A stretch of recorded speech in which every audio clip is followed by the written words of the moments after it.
ಶ್ರೀ ಗುರುಬಸವಲಿಂಗಾಯ ನಮಃ. ಎಲ್ರಿಗೂ ಶರಣಾರ್ಥಿ. ಇಂದು ಅತ್ಯಂತ ಮಹತ್ವದ ದಿನ. ಸ್ವಾಮಿ ವಿವೇಕಾನಂದರು ಶಿಕಾಗೋದಲ್ಲಿ ಭಾಷಣ ಮಾಡಿದಂಥ ಒಂದು ದಿನ.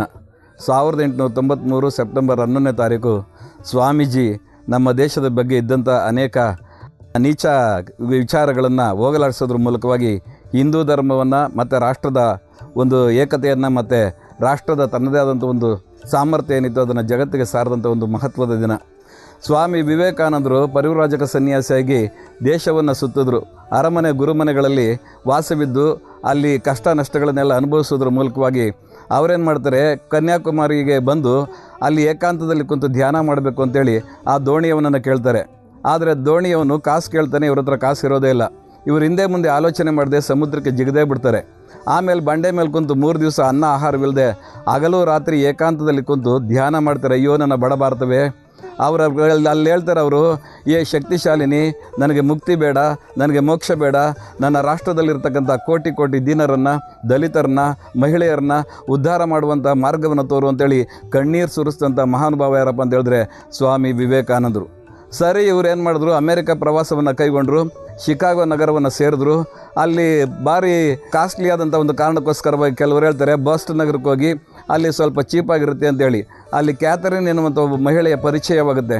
ಸರಿ, ಆಮೇಲೆ ಕ್ಯಾಥರಿನ್ ಅಲ್ಲಿ ಸರ್ವಧರ್ಮ ಸಮ್ಮೇಳನದಲ್ಲಿ ಭಾಗವಹಿಸಬೇಕಾದ್ರೆ ಒಂದು ಪರಿಚಯ ಪತ್ರ ಬೇಕಾಗಿರುತ್ತೆ. ಆಗ ಕ್ಯಾಥರಿನ್ ಏನು ಮಾಡ್ತಾಳೆ, ಹಾರ್ವರ್ಡ್ ವಿಶ್ವವಿದ್ಯಾಲಯದ ವಿದ್ವಾಂಸರಾಗಿದ್ದಂಥ ಜಾನ್ ಹೆನ್ರಿ ರೈಟ್ ಅನ್ನೋರನ್ನ ಪರಿಚಯ ಮಾಡಿಕೊಡೋದ್ರ ಮೂಲಕವಾಗಿ ಇವ್ರಿಗೊಂದು ಪತ್ರವನ್ನು ಕೊಡಿ ಅಂತ ಕೇಳಿದಾಗ ಸ್ವಲ್ಪ ಮಟ್ಟಿಗೆ ಅವರು ತಾತ್ಸಾರ ಮನೋಭಾವನ ರೈಟ್ ತೋರಿಸಿದ್ರು ಕೂಡ ಆಮೇಲೆ ಸ್ವಾಮೀಜಿಯವರಲ್ಲಿದ್ದಂಥ ಒಂದು ವಿದ್ವತ್ತನ್ನು ಗಮನಿಸಿ ಅವ್ರಿಗೊಂದು ಪರಿಚಯ ಪತ್ರವನ್ನು ಕೊಡ್ತಾರೆ. ಏನು ಪರಿಚಯ ಪತ್ರ ಅಂದರೆ, ಅಮೇರಿಕಾದಲ್ಲಿರ್ತಕ್ಕಂಥ ಎಲ್ಲ ವಿದ್ವಾಂಸರನ್ನು ತಕ್ಕಡಿಯ ಒಂದು ತಟ್ಟೆಯಲ್ಲಿ ಹಾಕಿ ಇನ್ನೊಂದು ತಟ್ಟೆಯಲ್ಲಿ ಸ್ವಾಮಿ ವಿವೇಕಾನಂದರನ್ನು ಕೂರಿಸಿದ್ದೆ ಆದರೆ ಸ್ವಾಮಿ ವಿವೇಕಾನಂದರು ಹೆಚ್ಚು ತೂಕ ಬರ್ತಾರೆ ಎನ್ನುವಂಥ ಒಂದು ಮಾತನ್ನು ವ್ಯಕ್ತಪಡಿಸೋದ್ರ ಜೊತೆಗೆ ಸ್ವಾಮೀಜಿ ಸರ್ವಧರ್ಮ ಸಮ್ಮೇಳನದಲ್ಲಿ ಭಾಗವಹಿಸೋದಕ್ಕೆ ಏನು ಅಧಿಕಾರ ಇದೆ ಅಂತ ಹೇಳಿದ್ರೆ ಸೂರ್ಯನಿಗೆ ನೀನು ಬೆಳಕನ್ನು ನೀಡೋದಕ್ಕೆ ಏನು ಅಧಿಕಾರವನ್ನು ಇದೆ ಅಂತ ಹೇಳಿ ಪ್ರಶ್ನಿಸಿದಂತಾಗುತ್ತೆ. ಆ ಒಂದು ಮೂಲಕವಾಗಿ ಸ್ವಾಮಿ ವಿವೇಕಾನಂದರು ಎಲ್ಲ ರೀತಿಯಲ್ಲೂ ಅರ್ಹರು ಎನ್ನುವಂಥ ಮಾತನ್ನು ಆ ಪರಿಚಯ ಪತ್ರದಲ್ಲಿ ವ್ಯಕ್ತಪಡಿಸ್ತಾರೆ. ಸರಿ, ಸ್ವಾಮಿ ವಿವೇಕಾನಂದ ಸರ್ವಧರ್ಮ ಸಮ್ಮೇಳನದಲ್ಲಿ ಭಾಗವಹಿಸಿದ್ರು. ಮಾತಾಡಬೇಕಾದಂಥ ಒಂದು ಸನ್ನಿವೇಶ 1893 ಸೆಪ್ಟೆಂಬರ್ 11ನೇ ತಾರೀಕು. ಸರಿ, ಎಲ್ಲರೂ ಮಾತಾಡಿದ್ರು. ಸ್ವಾಮೀಜಿ ಅನಿವಾರ್ಯವಾಗಿ ಮಾತಾಡಬೇಕಾದಂಥ ಒಂದು ಪ್ರಸಂಗ ಬಂದಂಥ ಸಂದರ್ಭದಲ್ಲಿ ಸ್ವಾಮಿ ಆ ಸಭೆಯನ್ನು ಉದ್ದೇಶಿಸಿ ಅಮೇರಿಕದ ನನ್ನ ಸಹೋದರಿಯರೇ ಮತ್ತು ಸಹೋದರರೇ ಅಂತೇಳಿ ಸಂಬೋಧನೆ ಮಾಡಿದಂಥ ಒಂದು ಸಂದರ್ಭದಲ್ಲಿ ಅಲ್ಲಿ ನೆರೆದಿದ್ದಂಥ 7,000 ಜನ 2 ನಿಮಿಷ ಅಂದರೆ 120 ಸೆಕೆಂಡುಗಳ ಕಾಲ ಕರತಾಡನ ಮಾಡಿದಂತೆ. ಸ್ವಾಮೀಜಿಯಲ್ಲಿ ಮಾತನಾಡಿದ್ದು ಕೇವಲ 3.5 ನಿಮಿಷಗಳ ಮಾತ್ರ. 3.5 ನಿಮಿಷಗಳಲ್ಲಿ ಅವ್ರು ಹೇಳ್ತಾರೆ, ಅತ್ಯಂತ ಪ್ರಾಚೀನವಾದಂಥ ಸನ್ಯಾಸಿಗಳ ಸಂಘದ ಪರವಾಗಿ ನಾನು ನಿಮಗೆ ಕೃತಜ್ಞತೆಯನ್ನು ಸಲ್ಲಿಸ್ತಾ ಇದ್ದೀನಿ. ಎಲ್ಲ ಧರ್ಮಗಳನ್ನು ಸಹಿಸುವಂಥ ಸಹಿಷ್ಣುತಾ ಭಾವವನ್ನು ಹೊಂದಿರತಕ್ಕಂಥ ರಾಷ್ಟ್ರ ನನ್ನದು. ಆಮೇಲೆ ಬೇರೆ ಬೇರೆ ರಾಷ್ಟ್ರಗಳಲ್ಲಿ ಯಾರ್ಯಾರು ಈ ರೀತಿ ದುಷ್ಕೃತ್ಯಗಳಿಗೆ ಒಳಗಾದರೋ ಅಂಥವ್ರೆಲ್ರಿಗೂ ಕೂಡ ಹಸಿದು ಬಂದವರಿಗೆ ಅನ್ನವನ್ನು ಆಮೇಲೆ ಆಶ್ರಯವನ್ನು ನೀಡಿದಂಥ ಒಂದು ರಾಷ್ಟ್ರ ಅನ್ನೋದು ಹೆಮ್ಮೆ. ಆಮೇಲೆ ಎಲ್ಲ ನದಿಗಳು ಕೂಡ ಸಾಗರವನ್ನು ಸೇರುವ ರೀತಿಯಲ್ಲಿ ಎಲ್ಲ ಧರ್ಮವೂ ಕೂಡ ಶ್ರೇಷ್ಠವಾದಂಥ ಧರ್ಮಗಳೇ. ಆದರೆ ನಾವು ಚಿಕ್ಕ ಚಿಕ್ಕ ಬಾವಿನಲ್ಲಿ ವಾಸ ಮಾಡ್ತಾ ಇದ್ದೀವಿ. ಇವತ್ತು ಅಮೇರಿಕ ಇಂಥ ಒಂದು ಒಳ್ಳೆಯ ಸದಾವಕಾಶವನ್ನು ನೀಡೋದ್ರ ಮೂಲಕವಾಗಿ ಇದುವರೆಗೆ ಧರ್ಮದ ಮೂಲಕವಾಗಿ ಜಗತ್ತಿನಲ್ಲಿ ಏನೆಲ್ಲ ಅನ್ಯಾಯಗಳು ಸಂಭವಿಸಿದೋ ಆ ಎಲ್ಲವನ್ನು ಹೋಗಲಾಡಿಸುವುದಕ್ಕೆ ಒಂದು ಅವಕಾಶವನ್ನು ಕಲ್ಪಿಸಿಕೊಂಡಾಗುತ್ತೆ ಅಂತೇಳಿ ಅವರು ಭಾಷಣ ಮಾಡಿದಂಥ ಒಂದು ಸಂದರ್ಭದಲ್ಲಿ ಅಲ್ಲಿ ನೆರೆದಿದ್ದವರಲ್ಲೆಲ್ಲ ಕೂಡ ಒಂದು ಭ್ರಾತೃತ್ವ ಭಾವನೆ ಮೂಡುತ್ತೆ.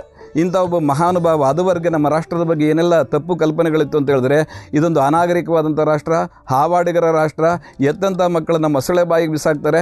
ಈ ಥರ ಇದ್ದಂಥ ಸಂದರ್ಭದಲ್ಲಿ ಬ್ರಿಟಿಷರು ಬಂದು ನಾಗರಿಕತೆಯನ್ನು ಮೂಡಿಸುವುದರ ಮೂಲಕವಾಗಿ ಭಾರತವನ್ನು ಉದ್ಧಾರ ಮಾಡ್ತಾರೆ ಎನ್ನುವಂಥ ಒಂದು ಭಾವನೆ ಇದ್ದಂಥ ಒಂದು ಸಂದರ್ಭದಲ್ಲಿ ಅಮೇರಿಕ ಹೆರಾಲ್ಡ್ ಪತ್ರಿಕೆ ಅವತ್ತು ಏನು ಪ್ರಕಟಿಸಿತು ಅಂತಾರೆ ಮುಖಪುಟದಲ್ಲಿ, ಇಂಥ ಮಹಾನ್ ಸಂತನನ್ನು ಹೊಂದಿರತಕ್ಕಂಥ ರಾಷ್ಟ್ರಕ್ಕೆ ನಾವು ಪಾದ್ರಿಗಳನ್ನು ಕಳಿಸೋದು ಮಹಾ ಮೂರ್ಖತನ ಅನ್ನುವಷ್ಟರ ಮಟ್ಟಿಗೆ ಸ್ವಾಮಿ ವಿವೇಕಾನಂದರು ಧರ್ಮದ ಸಾರವನ್ನು ಇಡೀ ಜಗತ್ತಿಗೆ ಸಾರುವುದರ ಮೂಲಕವಾಗಿ ನಮ್ಮ ಬಗ್ಗೆ ಇದ್ದಂಥ ಒಂದು ಕಲ್ಪನೆಯನ್ನು ಹೋಗಲಾಡಿಸುವುದರ ಮೂಲಕವಾಗಿ ಜಗತ್ತಿನಲ್ಲಿ ವಿಶಿಷ್ಟವಾದಂಥ ಒಂದು ಸ್ಥಾನ ದೊರಕುವಂಥ ಮಾಡಿದಂಥ ಒಂದು ಮಹಾನುಭಾವ ಯಾರಪ್ಪ ಅಂತ ಹೇಳಿದ್ರೆ ಸ್ವಾಮಿ ವಿವೇಕಾನಂದರು. ನಾವಿವತ್ತು ಫೋಟೋಗಳಲ್ಲಿ ಹಿಂದೂ ಮಾಂಕ್ ಆಫ್ ಇಂಡಿಯಾ ಅನ್ನೋದನ್ನು ನೋಡ್ತೀವಿ. ಆದರೆ ಕುವೆಂಪು ಅವರು ಹೇಳ್ತಾರೆ ಹಾಗಲ್ಲ, ಅವರೊಬ್ಬರು ವಿಶ್ವ ಸನ್ಯಾಸಿ ಎನ್ನುವಂಥ ಮಾತನ್ನು ವ್ಯಕ್ತಪಡಿಸ್ತಾರೆ. ಇಡೀ ವಿಶ್ವಕ್ಕೋಸ್ಕರವಾಗಿ ಶ್ರಮಿಸಿದವರು ಸ್ವಾಮಿ ವಿವೇಕಾನಂದರು ಎನ್ನುವಂಥ ಆ ಒಂದು ಕಾರಣದಿಂದ ಹಿರಿಯರಾದವರು ಸ್ವಾಮಿ ವಿವೇಕಾನಂದರ ಬಗ್ಗೆ ಏನೆಲ್ಲ ಅಭಿಪ್ರಾಯಗಳನ್ನು ವ್ಯಕ್ತಪಡಿಸ್ತಾರೆ ಅಂದರೆ ಶ್ರೀ ಅರವಿಂದ್ರ ಹೇಳ್ತಾರೆ, ಸ್ವಾಮಿ ವಿವೇಕಾನಂದರು ನನಗೆ ತಿಳಿದಿರ್ತಕ್ಕಂಥ ಅಪಾರ ಶಕ್ತಿ ಏಕೈಕ ವ್ಯಕ್ತಿ, ಪುರುಷರಲ್ಲಿ ಪುರುಷ ಸಿಂಹ, ಇಂದಿಗೂ ಅವರ ಅದಮ್ಯ ಕಾರ್ಯಶೀಲತೆ ಚಾಲನೆಯಲ್ಲಿರೋದನ್ನು ನಾವು ಗುರುತಿಸ್ಬೋದು ಅಂತ ಹೇಳ್ತಾರೆ. ಯಾರೋ ರವೀಂದ್ರನಾಥ್ ಟ್ಯಾಗೋರ್ ಅವರು ಕೇಳಿದ್ರಂತೆ, ನಾನು ಭಾರತದ ಬಗ್ಗೆ ಸ್ಟಡಿ ಮಾಡಬೇಕು ಅಂತಿದ್ದೀನಿ ಅಂತೇಳಿ. ಅದಕ್ಕೆ ರವೀಂದ್ರನಾಥ್ ಟ್ಯಾಗೋರ್ ಅವರು ಹೇಳ್ತಾರೆ, ನೀವೇನಾದರೂ ಭಾರತವನ್ನು ಅರಿಯಬೇಕೆಂದಿದ್ದರೆ ಸ್ವಾಮಿ ವಿವೇಕಾನಂದನ ಅಧ್ಯಯನ ಮಾಡಿ, ಅದರಲ್ಲಿರುವುದೆಲ್ಲವೂ ಕೂಡ ರಚನಾತ್ಮಕವಾದ್ದು, ನೇತ್ಯಾತ್ಮಕವಾದ್ದು ಯಾವುದೂ ಇಲ್ಲ. ಅಂದರೆ ಎಲ್ಲ ಪಾಸಿಟಿವ್ ಆಗಿರುವಂಥದ್ದೇ, ನೆಗೆಟಿವ್ ಆಗಿರುವಂಥದ್ದು ಯಾವುದೂ ಇಲ್ಲ ಅಂತ ಹೇಳ್ತಾರೆ.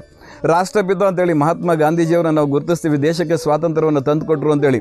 ಅದೇ ರಾಷ್ಟ್ರಪಿತರಾದಂಥ ಮಹಾತ್ಮ ಗಾಂಧೀಜಿ ಏನು ಹೇಳಿದ್ದಾರೆ ಅಂದರೆ, ನನ್ನಲ್ಲಿ ರಾಷ್ಟ್ರಪ್ರೇಮ ಇತ್ತು ನಿಜ, ಆದರೆ ಸ್ವಾಮಿ ವಿವೇಕಾನಂದರ ಕೃತಿಗಳನ್ನು ಆಮೂಲಾಗ್ರವಾಗಿ ಅಧ್ಯಯನ ಮಾಡಿದ ನಂತರ ನನ್ನ ರಾಷ್ಟ್ರಪ್ರೇಮ 1000 ಪಟ್ಟು ಹೆಚ್ಚಾಯಿತು ಅಂತ ಹೇಳ್ತಾರೆ. ಜವಾಹರ್ಲಾಲ್ ನೆಹರು ಅವರು ಹೇಳ್ತಾರೆ, ಗತಕಾಲದಲ್ಲಿ ನೆಲೆ ನಿಂತು ಭಾರತೀಯ ಪರಂಪರೆಯ ಬಗ್ಗೆ ಹೆಮ್ಮೆ ಇದ್ದವರು ಸ್ವಾಮಿ ವಿವೇಕಾನಂದರು, ನಮ್ಮ ಪರಂಪರೆಯ ಬಗ್ಗೆ ನಮ್ಮಲ್ಲಿ ಸ್ವಾಭಿಮಾನವನ್ನು ಕೆರಳಿಸಿದರು ಎನ್ನುವಂಥ ಮಾತನ್ನು ಹೇಳ್ತಾರೆ. ಚಕ್ರವರ್ತಿ ರಾಜಗೋಪಾಲಾಚಾರ್ಯ ಅವರು ಹೇಳ್ತಾರೆ, ಸ್ವಾಮಿ ವಿವೇಕಾನಂದರು ಭಾರತವನ್ನು ರಕ್ಷಿಸಿದರು. ಯುವಕರೆಲ್ಲ ಇಷ್ಟಪಡ್ತಕ್ಕಂಥ ಸುಭಾಷ್ ಚಂದ್ರ ಬೋಸ್ ಅವರು ಹೇಳ್ತಾರೆ, ಸ್ವಾಮೀಜಿಯವರ ಹೇಳಿ ಎದ್ದೇಳಿ ಎಚ್ಚರಗೊಳ್ಳಿ, ಗುರಿ ಮುಟ್ಟುವ ತನಕ ನಿಲ್ಲದಿರಿ ಎನ್ನುವಂಥ ವಿವೇಕವಾಣಿಯಿಂದ ಜಾಗೃತನಾಗಿ ನಾನೊಬ್ಬ ದೇಶಭಕ್ತನಾದೆ. ಇವತ್ತೇನಾದರೂ ಸ್ವಾಮೀಜಿ ಬದುಕಿದ್ದಿದ್ದರೆ ನಾನು ಅವರ ಪದತಲದಲ್ಲಿ ಕುಳಿತು ಕಲಿಯುತ್ತಿದ್ದೆ ಅಂತ ಹೇಳಿದಂಥ ಸುಭಾಷ್ ಚಂದ್ರ ಬೋಸ್ ಅವರು ನಮ್ಮ ರಾಷ್ಟ್ರ ಜನತೆಗೆ ಆತ್ಮವಿಶ್ವಾಸವನ್ನು, ಆತ್ಮಬಲವನ್ನು ಮತ್ತು ಆತ್ಮಗೌರವವನ್ನು ದೊರಕಿಸ್ಕೊಟ್ಟವರು ಸ್ವಾಮಿ ವಿವೇಕಾನಂದರು ಎನ್ನುವಂಥ ಮಾತನ್ನು ಹೇಳ್ತಾರೆ. ರೋಮನ್ ರೋಲಾ ಎನ್ನುವಂಥ ಒಬ್ಬ ತತ್ವಜ್ಞಾನಿ ಹೇಳ್ತಾನೆ, ಸ್ವಾಮೀಜಿಯವರ ಹೇಳಿಕೆಗಳು ಒಂದು ಅಮೋಘ ಸಂಗೀತದಂತೆ, 30 ವರ್ಷಗಳ ನಂತರವೂ ಅವರ ಮಾತುಗಳು ವಿದ್ಯುತ್ ಪ್ರವಾಹದಂತೆ ನನ್ನಲ್ಲಿ ಮೈ ನವಿರೇಳಿಸುತ್ತವೆ ಎನ್ನುವಂಥ ಮಾತನ್ನು ಹೇಳ್ತಾರೆ. ನಮ್ಮ ರಾಷ್ಟ್ರಕವಿ ಕುವೆಂಪು ಅವರು ಹೇಳ್ತಾರೆ, ಸ್ವಾಮೀಜಿಯವರ ತಪಪೂರ್ಣವಾದಂಥ ಶಕ್ತಿವಾಣಿ ಅದೊಂದು ಅಮೃತದ ಮಡು, ಮಿಂದರೆ ಪುನೀತರಾಗುತ್ತೇವೆ, ಅದೊಂದು ಜ್ಞಾನದ ಕಣಿ, ಹೊಕ್ಕರೆ ಪ್ರಬುದ್ಧರಾಗುತ್ತೇವೆ ಅಂತ ಹೇಳ್ತಾರಲ್ಲ. ಈ ಹಲವಾರು ಕಾರಣಗಳಿಂದ ನಮ್ಮಲ್ಲಿ ರಾಷ್ಟ್ರದ ಕಲ್ಪನೆಯೇ ಇರಲಿಲ್ಲ. ಸ್ವಲ್ಪ ಹೆಚ್ಚು ಕಡಿಮೆ 550ಕ್ಕಿಂತ ಹೆಚ್ಚು ಪ್ರಾಂತ್ಯ ಮತ್ತು ಸಣ್ಣ ಪುಟ್ಟ ರಾಜ್ಯಗಳಿದ್ದು ನಾವು ಪರಸ್ಪರ ಹೊಡೆದಾಡ್ತಾ ಇದ್ದಂಥ ಸಂದರ್ಭದಲ್ಲಿ ಒಂದು ರಾಷ್ಟ್ರೀಯ ಭಾವನೆಯನ್ನು ಮೂಡಿಸಿದಂಥ ಪ್ರಪ್ರತಿಮ ಪ್ರತಿಪಾದಕರಲ್ಲಿ ಪ್ರಮುಖರು ಸ್ವಾಮಿ ವಿವೇಕಾನಂದರು ಅಂತ ಹೇಳ್ತಾರೆ. ರಾಷ್ಟ್ರ ಜಾಗೃತಿಯ ಹರಿಕಾರ ಅಂತ ಕೂಡ ಸ್ವಾಮಿ ವಿವೇಕಾನಂದರನ್ನು ನಾವು ಗುರುತಿಸ್ತೀವಿ. ರಾಷ್ಟ್ರೋದ್ಧಾರ, ಸಮಾಜೋದ್ಧಾರ ಮತ್ತು ಧರ್ಮೋದ್ಧಾರಕ್ಕೋಸ್ಕರವಾಗಿ ಶ್ರಮಿಸಿ ನಮ್ಮಲ್ಲಿದ್ದಂಥ ಕೋಟ್ಯಾನುಕೋಟಿ ಜನಗಳಲ್ಲಿ ವಿದ್ಯುತ್ ಸಂಚಲನವನ್ನು ಉಂಟು ಮಾಡಿದಂಥ ಒಬ್ಬ ಮಹಾನುಭಾವ. ಯುವಕರ ಬಗ್ಗೆ ತನ್ನದೇ ಆದಂಥ ಒಂದು ಭರವಸೆಯನ್ನು ಹೊಂದಿದ್ದವರು.